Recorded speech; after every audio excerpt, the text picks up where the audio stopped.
Bismillahirrahmanirrahim. Innal hamdalillah nahmaduhu wa nasta'inuhu wa nastaghfiruhu wa na'udzu billahi min sururi anfusina wa min sayyiati a'malina. May yahdihillahu fala mudilla lahu wa may yudlil fala hadiya lahu. अशहदु Allah इलाहा इल्लल्लाह वहदहु ला शरीक ला अशहदु अन्ना Muhammadan अब्दुहु व रसूलुहु अम्मा बाद अल्लाहुम्मा सल्लि अला मुहम्मदिन व अला आलि मुहम्मद कमा सल्लैत अला इब्राहीम व अला आलि इब्राहीम इन्नका हमीदुन मजीद अल्लाहुम्मा बारिक अला मुहम्मदिन व अला आलि मुहम्मद कमा बारकत अला इब्राहीम व अला आलि इब्राहीम इन्नका हमीदुन मजीद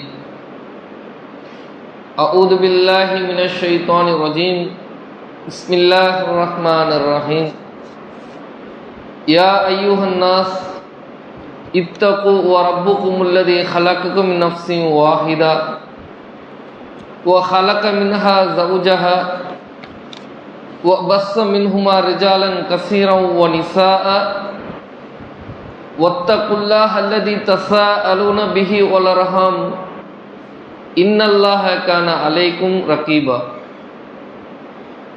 या अय्युहल्लज़ीना आमनु इत्तकुल्लाह हक्क तुक़ातिही वला तमूतुन इल्ला व अंतुम मुस्लिमून इन्न अस्दक़ल हदीसी किताबुल्लाह व अहसनल हदी हदी मुहम्मद सल्लल्लाहु अलैहि वसल्लम व शर्रल उमूरि मुहदसातुहा व कुल्लु मुहदसातिन बिदअ व कुल्लु बिदअतिन दलाला व कुल्लु दलालतिन फिन्नार. வார்த்தைகளிலே சிறந்தது அல்லாஹ்வுடைய வார்த்தையும் அல்லாஹ்வுடைய அந்த வேதமும், வழிகாட்டுதலிலே சிறந்தது அல்லாஹ்வுடைய தூதர் நபிகள் நாயகம் ஸல்லல்லாஹு அலைஹி வஸல்லம் அவர்கள் நமக்கு காட்டி தந்த வழிகாட்டுதலும் வழிமுறைகளும் மார்க்கத்தில் மிகவும் கெட்டது மார்க்கம் என்ற பெயரில் மார்க்கத்தில் புதிதாக பின்பற்றக்கூடிய புதிதாக செயல்படுத்தக்கூடிய, அதாவது நபிகள் நாயகம் ஸல்லல்லாஹு அலைஹி வஸல்லம் அவர்கள் நமக்கு காட்டித்தராத எந்த ஒரு செயலாக இருந்தாலும் சொல்லாக இருந்தாலும் அங்கீகாரமாக இருந்தாலும் அவை மார்க்கம் என்று பின்பற்றினால் அவை அனைத்துமே பித்அத் என்றும், பித்அத் என்றால் வழிகேடு என்றும், வழிகேடு உங்களை நரகில் கொண்டு போய் சேர்க்கும் என்று அல்லாஹ்வுடைய தூதர் ஒவ்வொரு உரையிலும் இதை மக்களுக்கு எச்சரித்து வந்தார்கள். அதை நினைவூட்டும் வண்ணமாக உங்களுக்கும் எனக்கும் அல்லாஹ்வுடைய சாந்தியும் சமாதானமும் உண்டாகட்டும் என்று கூறி என்னுடைய இந்த உரையை நான் ஆரம்பம் செய்கின்றேன். அல்லாஹு தஆலா திருமறை குர்ஆன்ல 3வது அத்தியாயத்தில் 110வது வசனத்துல சொல்றான், உங்களை நான் சிறந்த சமுதாயமாக ஆக்கியுள்ளேன் அப்படிங்கிறான். அதுவும் அல்லாஹு தஆலா பார்த்தீங்கன்னா ஏராளமான நபிமார்களை ஒவ்வொரு சமுதாயத்துக்கும் என்ன செஞ்சான், அல்லாஹ் அனுப்புனான். ஆனா அது இருக்கக்கூடிய அனைத்து சமுதாயத்தையும் விட உங்களை, அதாவது உங்களை நான் என்ன செஞ்சிருக்கிறேன், சிறப்பிச்சு வைத்திருக்கிறேன் அப்படிங்கிற அல்லாஹ். சிறந்த சமுதாயமாக நான் ஆக்கியுள்ளேன் அப்படிங்கிற அல்லாஹ். அல்லாஹ்வுடைய தூதரும் என்ன செய்யறாங்க, திருமதியில 2927வது ஹதீஸாக பதிவு செய்யப்பட்டு அல்லாஹ்வுடைய தூதர் சொல்றாங்க, 70வது சமுதாயத்தை நாம் பூர்த்தி செய்து விட்டோம். அதாவது நம்ம சமுதாயம் தான் என்னது, 70வது சமுதாயம். அல்லாஹ்வுடைய தூதர் சொல்றாங்க, இந்த 70வது சமுதாயத்தை நாம் பூர்த்தி செஞ்சு விட்டோம். இந்த சமுதாயத்தை தான் அல்லாஹ் என்ன செய்யறான், கண்ணியப்படுத்தி உள்ளான். இந்த சமுதாயத்தை தான் அல்லாஹ் என்ன செஞ்சிருக்கிறான், உயர்ந்த சிறந்த சமுதாயமாக ஆக்கி உள்ளான் அப்படிங்கிற. அப்ப ஏன் இந்த சமுதாயத்தை அல்லாஹ் சிறப்பிச்சு சொல்றான், ஏன் கண்ணியப்படுத்தி இருக்கிறான், ஏன் சிறந்த சமுதாயமாக ஆக்கி இருக்கின்றான்? ஏனென்றால் அதே அல்லாஹ் தான் சொல்றான், நீங்கள் நன்மையை கொண்டு என்ன செய்றீங்க, பிறருக்கு நன்மையை ஏவுகின்றீர்கள், தீமையை தடுக்கக்கூடியவர்களாக இருக்கின்றீர்கள். அப்படின்னு சொல்லி என்ன செய்யறான், அல்லாவே திருமறை குர்ஆன்ல சொல்றான். நன்மையை நீங்க என்ன செய்றீங்க, ஏவக்கூடியவங்களா இருக்கிறீங்க, தீமையை நீங்க தடுக்கக்கூடியவங்களா இருக்கிறீங்க. அதனாலதான் என்னது, நீங்கள் சிறந்த சமுதாயம் அப்படின்னு சொல்லிட்டு அல்லாஹ் என்ன செய்யறான், நம்ம இந்த சமுதாயத்தை, இறுதி தூதர் அல்லாஹ்வுடைய தூதர் முகமது நபி அவர்களுடைய சமுதாயத்தை அல்லாஹ் என்ன செஞ்சிருக்கிறான், சிறந்த சமுதாயமாக ஆக்கி வச்சிருக்கிறான். அப்போ நம்ம ஒரு சிறந்த சமுதாயமாக அல்லாஹ் ஆக்கி இருக்கிறான். அப்போ ஒரு சமுதாயம்னா என்ன, எல்லாரும் சேர்ந்து செய்யக்கூடிய ஒரு கூட்ட அமைப்பா இருந்தா சமுதாயம். இப்ப நான் என்ன செய்யறேன், நான் நல்லா இருந்தா போதும், சுயநலமா இருக்கிறேன்னு வச்சுக்கிறேங்க, நன்மையை ஏவாம நான் நல்லா இருந்தா போதும், எவன் எப்படி போனா என்ன, அவன் வழி தவறினா என்ன, அவன் நரகத்துக்கு போனா என்ன, நம்ம நல்லா இருக்கிறோமா, நம்ம இந்த உலகத்துல பொருளாதாரத்தை தேடுறோமா, நம்ம நிம்மதியா இருக்கிறோமா, நம்ம பொண்டாட்டி புள்ளன் இருக்கிறோமா, இது போதும் தானே அப்படின்னு என்ன செஞ்சிடக்கூடாது, நம்ம இருந்துடக்கூடாது. அப்ப இத உணர்வு மூலமா நாம் என்ன செய்யணும், நாம் அதை செயல்படுத்த வேண்டும். ஒவ்வொரு தனிநபரும் என்ன செய்யணும், நாம் இந்த நன்மையை ஏவக்கூடியவர்களாக இருக்கும். இப்போ மக்கள் மத்தியில் என்ன ஒரு கருத்து இருக்குன்னா, அதாவது இந்த தாவாவை எடுத்து வைப்பதற்கு, மக்கள் மத்தியில் நன்மையை ஏவுவதற்கு இமாம்கள் இருக்கிறாங்க, தாயிக்கள் இருக்கிறாங்க, இதெல்லாம் இவங்க பார்த்துக்கிடுவாங்க, இவங்களோட வேலை தான் இது. எது, நன்மையை எடுத்து பிறர் மக்களுக்கு சொல்வது, நன்மையை பிற மக்களுக்கு வழிகாட்டுவது, இது நம்மளுடைய வேலையே கிடையாது அப்படின்னு என்னது, மக்கள் அவர்களுடைய கருத்தோட இருக்கிறாங்க. அவங்க மனசுல அப்படிதான் என்ன செய்யறாங்க, நினைச்சுக்கிட்டு அவங்க என்ன செய்யறது இல்ல, நம்ம ஏன் தாவா பண்ணணும், இது நம்ம பணியா, நம்ம ஏன் இவர்களுக்கு நல்லதை எடுத்து காட்டணும், நம்ம ஏன் இவர்களுக்கு நல்லதை எடுத்து சொல்லணும், அதுக்கு என்னது பயான் பண்றதுக்குன்னு வருவாங்க, மர்கஸுக்கு வந்து பயான் பண்ணிட்டு போயிடுவாங்க, அவங்க பார்த்துக்கிடுவாங்க அப்படின்னு சொல்லிட்டு மக்கள் என்ன செய்யறாங்க, சுயநலமாக இருக்கிறதை நம்ம பார்க்கணும்.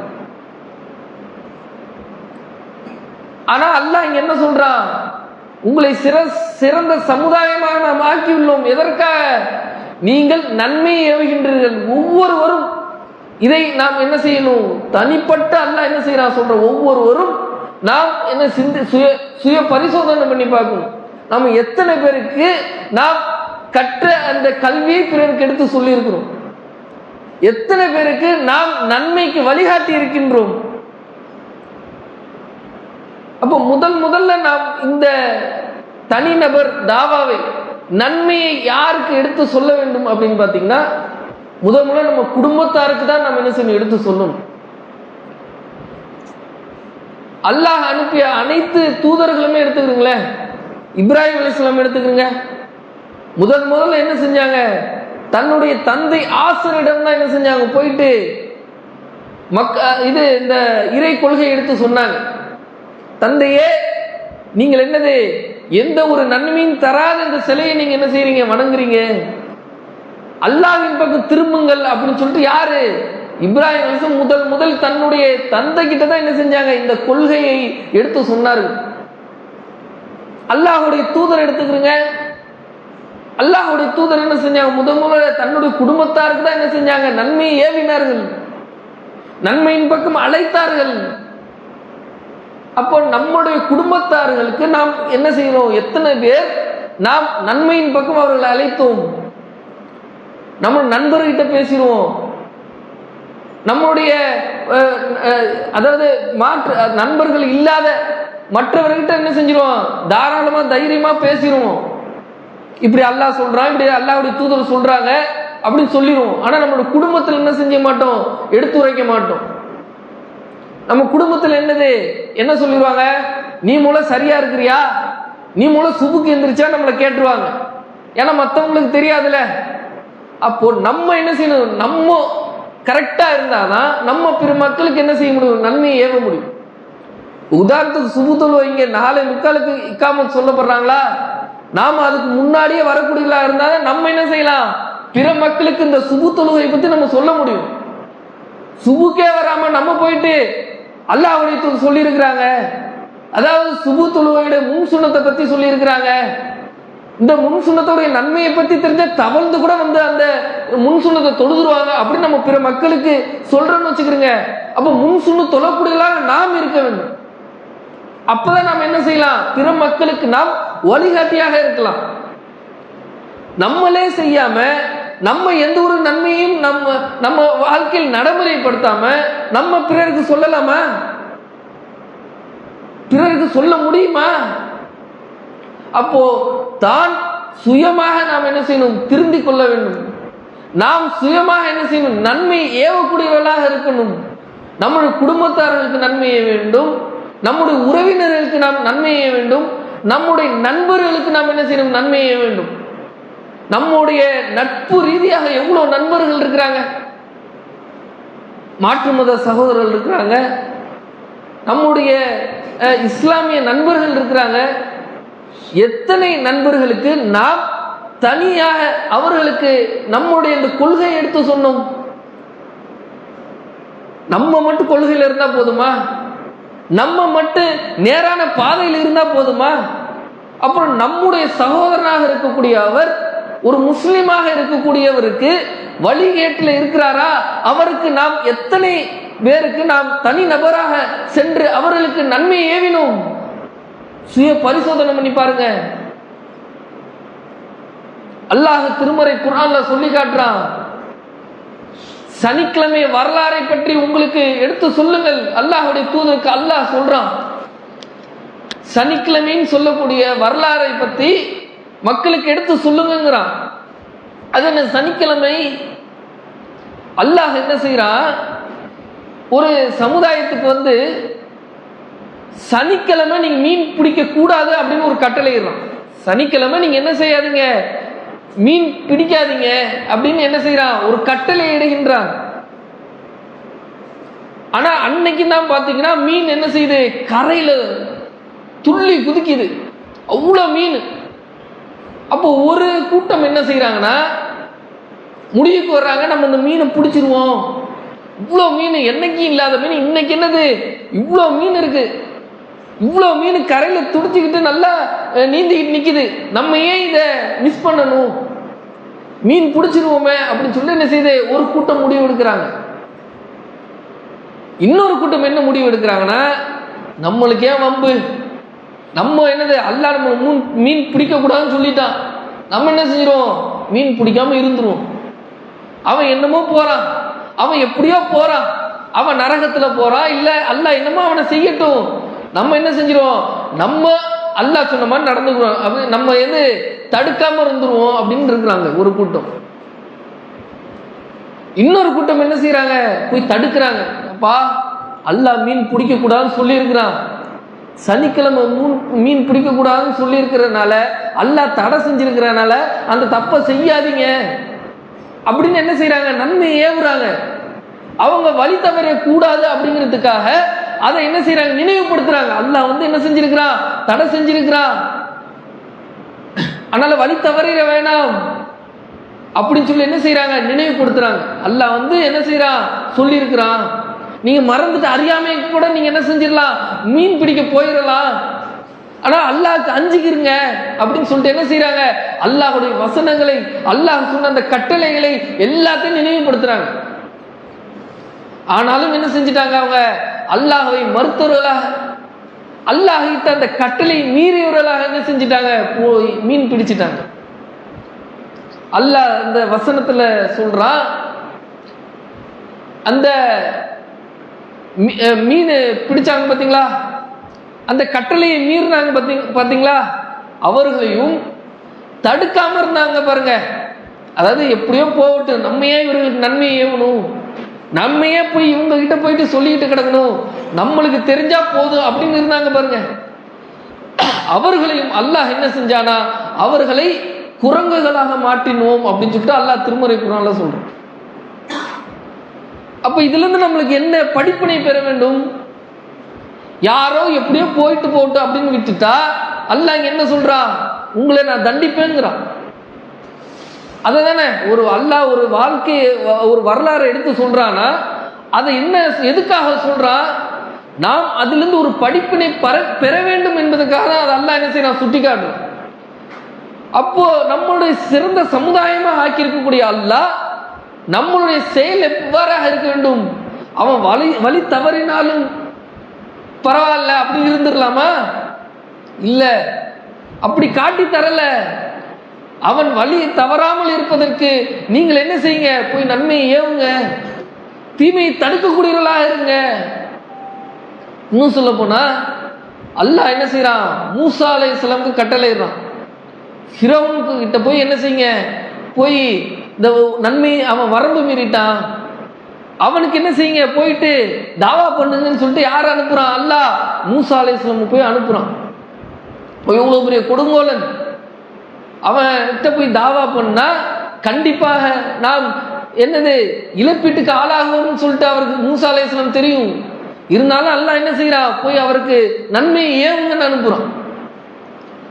அப்ப நம்ம ஒரு நன்மையை பிற மக்களுக்கு எடுத்து சொல்லும் போது நம்மளுக்கு பல இன்னல்கள் ஏற்படலாம், முகம் சுளிக்கிற மாதிரி அவங்க நடந்துக்கிறலாம், உன் வேலையை பாருன்னு நம்மளை சொல்லலாம். ஆனா நம்ம என்ன செய்யணும்? அல்லாஹ்வுக்காக, அல்லாஹ்வுடைய அந்த மார்க்கத்திற்காக நாம் என்ன செய்யணும்? அதை நாம் தியாகம் செய்து அவர்களிடத்தை சென்று நாம் நன்மையை ஏவ வேண்டும். அல்லாஹ்வுடைய தூதர் தாயிஃப் நகரத்தில் என்ன செய்யறாங்க? நாம் எல்லாரும் தெரிந்த இந்த வரலாறு தான். தாயிஃப் நகரத்துக்கு போயிட்டு என்ன செய்யறாங்க? நன்மையை ஏவுவதற்காக மக்கள் இடத்துல வந்து இந்த அல்லாஹ்வுடைய இந்த கொள்கையை எடுத்து சொல்றாங்க. ஆனால் அந்த ஊர் மக்கள் என்ன செய்யறாங்க? அதை மறுக்கிறாங்க. குழந்தைகள் மூலம் அல்லாஹ்வுடைய தூதரை அடித்தார்கள், குப்பைகளை கொட்டினார்கள். அதுக்கு மட்டும் இல்லாம என்னது, ரத்த காயமா ஆக்கிட்டாங்க, அடிச்சு ரத்த காயத்தோடு வெளியே துரத்தினாங்க. ஆனாலும் அல்லாஹ்வுடைய தூதர் என்ன செய்யறாங்க? ரொம்ப கவலைப்பட்டாங்க. எதுக்கு? இந்த மக்களை அடிச்சுட்டாங்கன்னு கவலைப்பட்டாங்களா? இந்த மக்களை என்னை துன்புறுத்தி விட்டார்கள் என்று கவலைப்பட்டார்களா? இல்ல, இந்த மக்கள் வழிகேட்டில் இருக்கிறாங்களே, நன்மையின் பக்கம் வரலையே இவர்கள் அப்படின்னு கவலைப்பட்டாங்க. இந்த சம்பவத்தை பார்த்து மலக்குமார்கள் என்ன செய்யறாங்க? அல்லாஹ்வுடைய தூதர்கிட்ட என்ன செய்யறாங்க? அனுமதி கேட்கிறாங்க.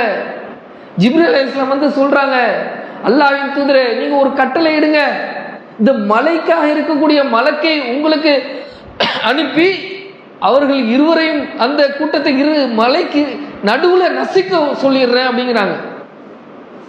ஆனா அல்லாஹ்வுடைய தூதர் என்ன செய்யறாங்க? இல்ல, இப்ப இவர்கள் இந்த மார்க்கத்தை ஏத்துக்கிறாட்டியாலும் நாளைக்கு என்ன செய்யப்படுவாங்க? இவருடைய சந்ததியர்கள் இந்த மார்க்கத்தை ஏற்றுக்கொள்ள கூடும், அதனால இவர்களை நீங்க விட்டுருங்க அப்படிங்கிறாங்க. அப்ப நம்ம எப்படி வந்தோம்? நம்ம இருக்கிறோம்ல, நம்ம இதுக்கு முன்னாடி இந்த கொள்கையில் இருந்தோமா? நேரான கொள்கை பாதையில் இருந்தோமா? அப்ப நம்ம எப்படி வந்தோம்? நமக்கு முன்னாடி இருந்தவர்கள் இப்படிதானே தாவா பண்ணியிருப்பாங்க. ஆப்பா வராட்டில் உன் மோகம் வருமா, இவன் மோகம் வராட்டில் அவனுடைய சந்ததிகள் வரும் அப்படின்னு சொல்லிட்டு என்ன செஞ்சாங்க? தாவாவை பண்ணாங்க. அதே தான் நம்மளும் நம்ம பிற மக்களுக்கு தாவா பண்றோம்னு வச்சுக்கிறோங்க, பல இன்னல்கள் ஏற்படலாம், முகம் சுளிக்கிற மாதிரி அவங்க நடந்துக்கிறலாம். ஆனாலும் நாம் என்ன செய்யணும்? நம்முடைய இந்த தாவாவை வந்து நம்ம விட்டுறக்கூடாது. அல்லாஹ்வுடைய தூதர்கிட்ட அல்லாஹ் என்ன சொல்றான்? நீங்கள் மென்மையாக நடந்துக்கிறலன்னு வச்சுக்கிறீங்க, உங்களை விட்டு விரண்டோடு இருப்பார்கள் அப்படிங்கிறான். யார்கிட்ட சொல்றான்? அல்லாஹ்வுடைய தூதர்கிட்டே அப்படித்தான் சொல்றான். அப்ப நம்ம ஏமாத்திரம் நம்ம என்ன செய்யறோம்? தாவா பண்ணி சொல்றோம்னு வச்சுக்கோங்களேன், அவன் கேட்காட்டியா அவன் என்ன செஞ்சிடறோம்? அவர் மீது கோபம் கொள்றோம், அவனை திட்டக்கூடிய அளவுக்கு நாம் போயிடுறோம். ஆனா இங்க அல்லாஹ்வே என்ன சொல்றான்? அல்லாஹ்வின் தூதரை பார்த்து சொல்றான், நீங்கள் மென்மையாக நடந்துக்கலன்னு வச்சுக்கிறீங்க, கடுகடுத்தராக இருந்திருந்தீங்கன்னு வச்சுக்கிறீங்க, உங்களை விட்டு விரண்டோடு இருப்பார்கள். அப்ப அவர்களுக்கு எவ்வாறு தாவாவை நம்ம எடுத்து வைக்கணும்னா மென்மையாக எடுத்து சொல்லணும். அவர்களுக்கு அந்த உணர்வை என்ன செய்யணும்? கொண்டு வரணும். அதோட முக்கியத்துவத்தை படுத்தி எடுத்து சொல்லணும். தொழுகையா, தொழுகையுடைய முக்கியத்துவத்தை நம்ம மூலம் எடுத்து சொல்லணும். அவர் என்ன நிலைமையில இருக்கிறார், என்ன நிலைப்பாட்டில் இருக்கிறாருன்னு பார்க்கணும். அவர் பாட்டு என்னது? தொழுதா போதும், துவா வந்து நம்ம கேட்கணும் அவசியம் இல்லை, கூட்டு துவா அவங்க கேட்குறாங்களா, நம்ம ஆமீன் சொன்னா போதும் அப்படின்னு இருக்கிறாரு. அப்ப அவருக்கு நாம் என்ன செய்யணும்? துவா பிரார்த்தனை முக்கியத்துவத்தை எடுத்து சொல்லணும். அவர் என்ன கேட்கிறாரு அப்படிங்கிறது உங்களுக்கு தெரியுமான்னு நம்ம எடுத்து சொல்லணும். அப்ப இப்படி ஒவ்வொரு நபரா சந்தித்து நாம் அவர்களுக்கு என்ன செய்யணும்? தனி நபர் தாவா செய்யக்கூடியவர்களாக இருக்க வேண்டும். இன்னும் சொல்ல போனா அல்லாஹ்வுடைய தூதர் என்ன செய்யறாங்கன்னா, பள்ளிவாசல்ல இருக்கும்போது சஹாபா கிட்ட வந்து சொல்றாங்க. இப்போ ஒரு அன்சாரி தோழரை பார்த்து சொல்றாங்க, இப்போ ஒரு சொர்க்கவாசி நீங்க பார்க்கணுமா, இந்த இவர் தான் அப்படிங்கிறாங்க. அப்ப சஹாபாக்கள் திரும்பி பார்க்கும்போது பார்த்தா ஒரு அன்சாரி தோழர் என்ன செய்யறாரு, ஒழு செஞ்சுட்டு பள்ளி உள்ளக்க வர்றாரு. இரண்டாவது நாளும் அதே நபரை பார்த்து அல்லாஹ்வுடைய தூதர் என்ன சொல்றாங்கன்னா, அதே மாதிரியே சொல்றாங்க, நீங்க ஒரு சொர்க்கவாசியை பார்க்கணுமா, இதோ பாருங்க அப்படின்னு. இப்ப பார்த்தா திரும்ப அவரே தான், அதே அன்சாரி தோழர் என்ன செய்யறாரு, ஒழு செஞ்சுட்டு வர்றாரு. மூன்றாவது நாளும் அல்லாஹ்வுடைய தூதர் அதே மாதிரியே சொல்றாங்க, நீங்க சொர்க்கவாசியை பார்க்கணுமா, இதோ இவரை பார்த்துக்கிறீங்க அப்படிங்கிறாங்க. அப்போ இதை பார்த்துட்டு இருக்கக்கூடிய அம்ர் பின் ஆஸ் அப்படின்னு சொல்லக்கூடிய சஹாபி என்ன செய்யறாங்கன்னா, அல்லாஹ்வுடைய தூதர் இவரை பார்த்து சொர்க்கவாசின்னு சொல்லிட்டாங்களே, அப்படி என்னதான் இவர் நன்மை செய்யறாரு, நம்ம போய் பார்த்துருவோம் அப்படின்னு சொல்லி என்ன செய்யறாங்க, இவர் பின்னாடியே போய் அவர் கூட அனுமதி கேட்டு அவர் கூடயுமே தங்கிடுறாங்க.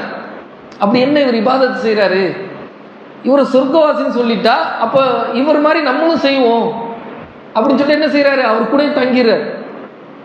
ஆனா இவர் எதிர்பார்த்த மாதிரி, யாரு அம்ர் பின் ஆஸ் எதிர்பார்த்த மாதிரி ஒரு பெரிய இபாதத்தெல்லாம் செய்யல. தஹஜ்ஜுத் தொழுகிறாப்புல எப்பவும் போல ஒரு வணக்க வழிபாடுகளை செய்யறார்.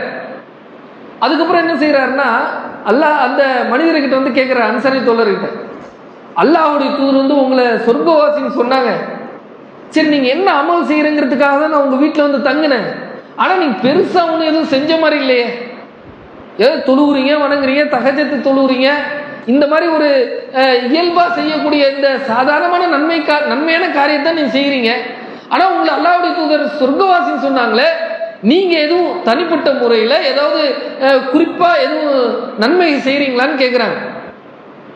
அப்போ அந்த மனிதர் சொல்றாரு, நான் வந்து எனக்கு ஒரு பழக்கம் இருக்கு, நான் என்னன்னா எந்த ஒரு முஸ்லிமுக்கும் நான் மோசடி செய்ய மாட்டேன், நான் என்ன செய்ய மாட்டேன், ஏமாற்ற மாட்டேன் அப்படிங்கிறார்.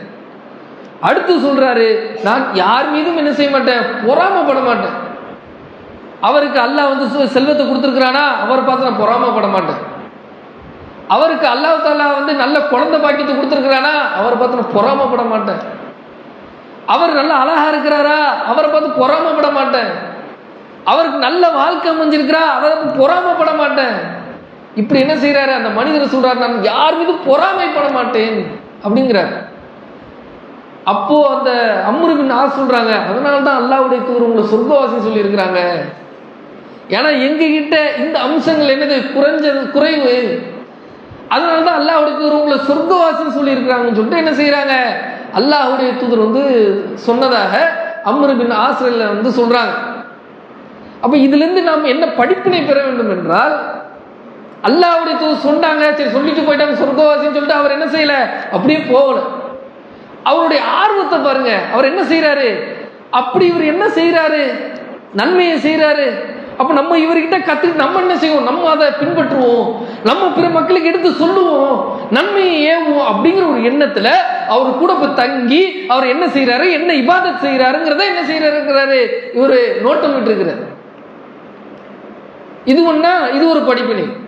ரெண்டாவது படிப்பினை என்ன, இவரு யாருக்குமே எந்த ஒரு துரோகமும் தான் செய்யல, பொறாமையும் படல. அதாவது இது வந்து என்னது, அவர் உள்ளம் சார்ந்தது.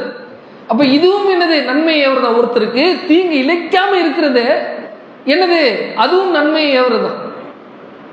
அப்போ ஒருத்தர்கிட்ட நீங்க என்னது, நீங்க அவருக்கு எந்த ஒரு தீங்குமே செய்யாம இருக்கிறதுமே என்னது, அவருக்கு நீங்கள் நன்மையை நாடுவதுதான் என்று என்ன செய்யறாங்க அல்லாஹ்வுடைய தூதர் வந்து சொல்றாங்க.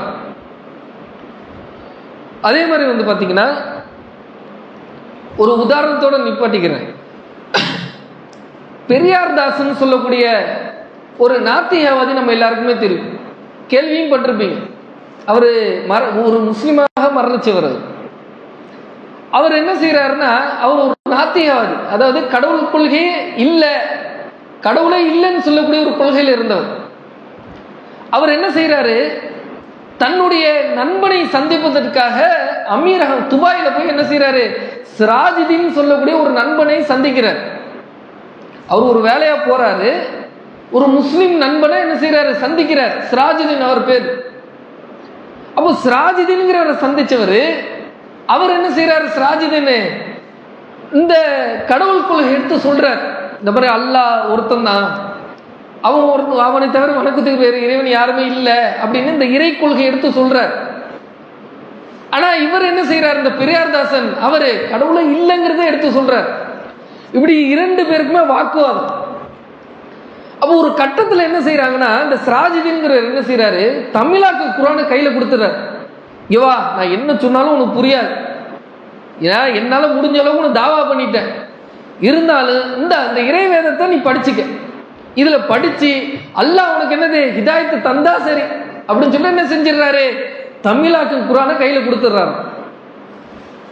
இவர் இந்த பெரியார்தாசன் என்ன செய்யறாரு, 10 மாசம் எடுத்துக்கிட்டாரு அந்த குர்ஆனை முழுசா படிச்சு ஆராய்ந்து சிந்திச்சு இதுல என்னென்னலாம் இருக்குன்னு ஆய்வு பண்றதுக்கு 10 மாசம் எடுத்துக்கிட்டாரு. அவரு அந்த திருப்பு முனைன்னு சொல்லக்கூடிய ஒரு பத்திரிகையில பேட்டி கொடுக்குறாரு. நான் 10 மாசம் எடுத்துக்கிட்டேன் அந்த குர்ஆனை படிச்சு முடிக்க. ஒரு மாற்று மத சகோதரர் அந்த குர்ஆனை எந்த அளவுக்கு அவர் உணர்ந்து அதை படிச்சிருக்கிறார் பாருங்க.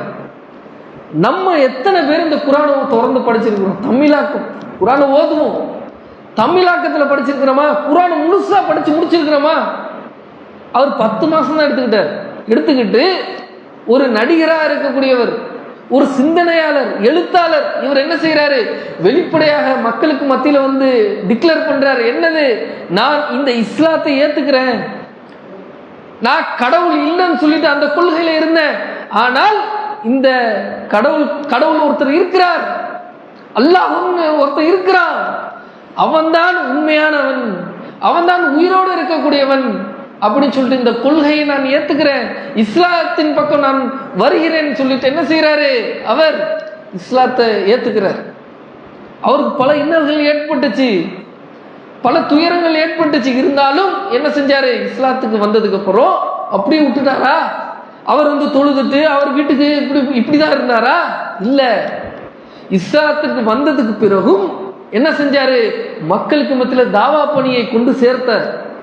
ஒவ்வொரு மேடையாக ஏறி நின்று நான் ஏன் இஸ்லாத்துக்கு வந்தேன், அப்படி என்ன இந்த குர்ஆன் சொல்லுது, இந்த மார்க்கத்தில் என்னது ஒரு வித்தியாசமான ஒரு அனுபவத்தை நான் கண்டேன்னு சொல்லிட்டு என்ன செய்யறாரு, ஒவ்வொரு மேடையாக தனித்தனியாக என்ன செஞ்சாரு, தாவா பண்ணார். தனிநபர் தாவா பண்ணார்.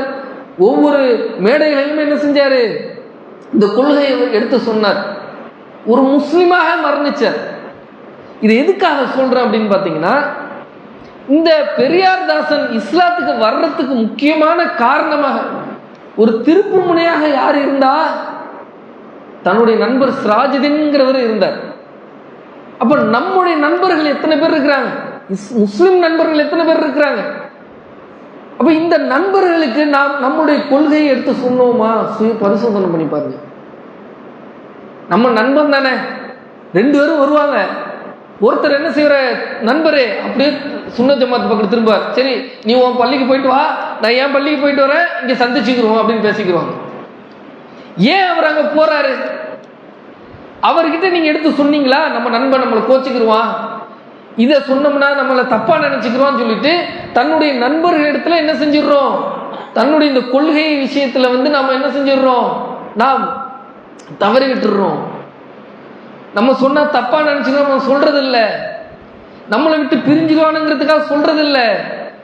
ஆனால் இங்க இந்த சிராஜுதீனுடைய அந்த படிப்பினையை பாருங்க. அவன் என்ன நினைச்சாலும் பரவாயில்ல, நம்ம இந்த கொள்கையை எடுத்து சொல்லுவோம்னு சொன்னார். அதனுடைய பின் விளைவு என்ன, அவர் இஸ்லாத்துக்கு வந்தார், அவர் மரணிச்சிட்டாரு. ஆனா அவர் மூலமா எத்தனை பேர் இஸ்லாத்துக்கு வந்தார்களோ அத்தனை பேருடைய நன்மையும் இந்த நண்பன் சிராஜுதீன் போகுமா போவாதா? அப்ப நம்ம மரணிச்சிட்டாலும் நம்மளுடைய அந்த சதக்கத்துல் ஜாரியான்னு சொல்லக்கூடிய நன்மையை உருவாக்கிட்டு நம்ம போயிடும். அப்ப இதை நம்ம எப்படி செய்ய முடியும்? நம்ம கிட்ட பொருளாதாரமே இல்லை. சரி பள்ளி கட்டுமானத்துக்கு காசு கேட்குறாங்க, பொருளாதாரமே இல்லை. அப்போ இப்படி ஒரு வழி கிடையாது. என்னது, பொருளாதாரத்தை கொடுத்து பள்ளியில் யார் யாரெல்லாம் தொழுகிறாங்களோ அதோடைய நன்மை நமக்கு கிடைக்கும் அப்படின்னு பார்த்தா நம்ம கிட்ட காசு இல்லை. அப்போ என்னதான் வழி? அப்போ நம்ம கற்ற இந்த மார்க்கம் இதை பிற மக்களுக்கு எடுத்து சொல்லுவோம். சொன்னா என்னது, அவர் நேரான வழியை தேர்ந்தெடுத்தால் நம்ம மரணிச்சதுக்கு அப்புறமும் அவர் யார் யாருக்கெல்லாம் சொல்றாரோ, அவர் மரணிக்கிற வரைக்கும் எந்தெந்த இதை பின்பற்றுகின்றாரோ அதெல்லாம் அனைத்து நன்மைகளும் நமக்கு வந்துகிட்டே இருக்கும். மரணிச்சதுக்கு பிறகு மறுமை வரைக்கும் வரும். அப்ப இதை நாம் நினைவில் கொண்டு நாம் ஒரு படிப்பினையாக நாம் இந்த தர்பியாவுக்கு வந்தோம் போனோன்னு இருக்கக்கூடாது. இந்த தர்பியாவில் என்ன படிப்பினை பெற்றோம், எதுக்காக இரவுலாம் உட்கார்ந்துகிட்டு இருக்கிறோம், இந்த இது மர்கஸுடைய இது தலைவர் தெரிஞ்சவர் இல்லாட்டி கோச்சிக்கிறவாரு, நம்ம வராட்டியா நம்மள ஏதாவது சொல்லுவாரு, அதுக்காக வந்துருப்போம். வந்துமா அல்லாவுக்காக வந்திருந்தால் நாம் என்ன செய்யணும், இதிலிருந்து படிப்பினை பெறணும். என்ன சொன்னாங்க, இதை நம்மளோட வாழ்க்கையில நடைமுறைப்படுத்தினோமா? அப்ப நன்மையை ஏவனுங்கிறாங்க, நம்ம யாருக்காவது நன்மை எடுத்து சொன்னோமா அப்படின்னு சொல்லிட்டு நாம் நம்முடைய வாழ்க்கையில் இதை நடைமுறைப்படுத்தினால் மட்டுமே நமக்கு என்னது, இதை ஒரு பழக்கமாக வரும். சாதாரணமா என்ன செஞ்சிருவோம், நன்மையை ஏவக்கூடியவர்களா இருக்கும். அப்ப நம்ம உள்ளத்தில் நாம் ஆழமாக என்ன செய்யணும், பதிவு செய்யணும். எப்படி நாம் இதிலிருந்து ஒரு படிப்பினை பெற்றுக்கொண்டோம். என்ன படிப்பினை, தாவா ஒரு நாளைக்கு ஒரு நபருக்காச்சும் நம்ம என்ன செய்யணும், தாவா பண்ணிடணும், நம்முடைய இந்த கொள்கை எடுத்து சொல்லணும் அப்படின்னு சொல்லி என்னது, ஒரு சலாம் சொல்றது கூட என்னது, அது ஒரு நன்மையின் பக்கம் உங்களை கொண்டு போய் சேர்க்கும். நீங்க ஒரு சலாம் சிரிக்கிறீங்க, உங்களுடைய சகோதரரை பார்த்து சிரிக்கிறீங்க, அதுவும் நன்மை தான் சொல்லி என்ன செய்யறாங்க, அல்லாஹ்வுடைய தூதர் காட்டி தராங்க நமக்கு. அப்ப நாம் நடந்துக்கிற முறையே என்னது, பிறருக்கு தாவாவாக இருக்க வேண்டும். நாம் வாழ்ந்து காட்டக்கூடிய நம்முடைய வாழ்க்கை நெறிமுறைகளே என்னது, ஒரு தாவாக அமைய வேண்டும். அல்லாஹ் தஆலா நாம் அனைவரையும் ஜன்னத்தில் ஃபிர்தௌஸ் சொல்லக்கூடிய இந்த உயர்ந்த சொர்க்கத்தை நமக்கு தந்து அருள் புரிவானாக. நம்முடைய பாவங்களை மன்னிப்பானாக. நம்முடைய இந்த காரியங்களை லேசாக்கி இந்த உலகத்திலே ஆக்கி அருள் புரிவானாக என்று அல்லாஹ் இடத்திலே பிரார்த்தனை செய்தனாக என்னுடைய இந்த உரையை நிறைவு செய்கின்றேன். வாஹிதன் அல்ஹம்துலில்லாஹி ரப்பில் ஆலமீன். அஸ்ஸலாமு அலைக்கும் வரஹ்மத்துல்லாஹி வபரகாத்துஹு.